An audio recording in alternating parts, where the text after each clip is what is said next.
امام حسین نے کیا کیا؟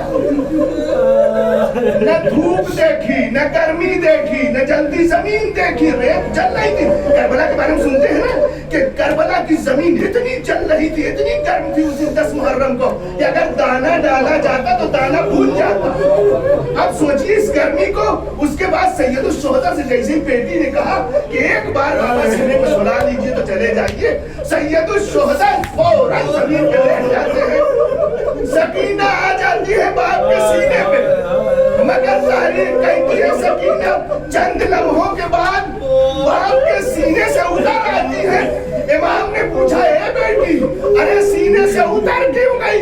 کہا بابا آپ میری محبت میں جہاں لیتے ہیں اس زمین کا عالم یہ ہے کہ دانا ڈالا جائے تو بھول جائے بابا. ارے اٹھ جائیے، ارے آپ میری محبت میں جلدی زمین پہ لیٹے ہیں، سکینہ برداشت نہیں کرتی. اے بابا اٹھ جائیے. اللہ اکبر. آخری منزل اور تمام کر دیں. قافلہ آیا. یہ بیٹی 1 مہینہ زندہ نہیں رہ پائی حسین کے بغیر.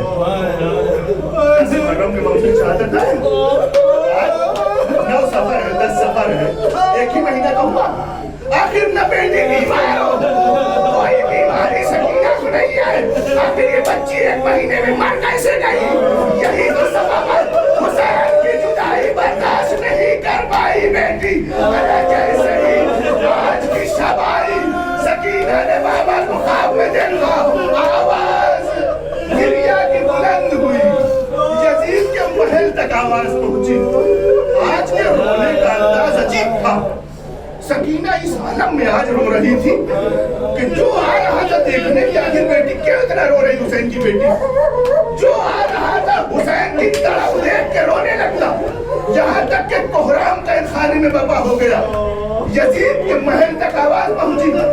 یزید بہوقاف تھا، بیدار ہوا، سپاہیوں سے کہا دیکھو کیا ہوا قید خانے میں، آواز کیسی آ رہی ہے؟ سپاہی آئے، پوچھا تو معلوم ہوا حسین کی بیٹی نے حسین کو خواب میں دیکھا ہے. خبر دی یزید کو کہ حسین کی بیٹی نے اپنے باپ کو خواب میں دیکھا ہے. تب سے وہ گریہ کر رہی ہے، خاموش ہونے کا نام نہیں لے رہی ہے.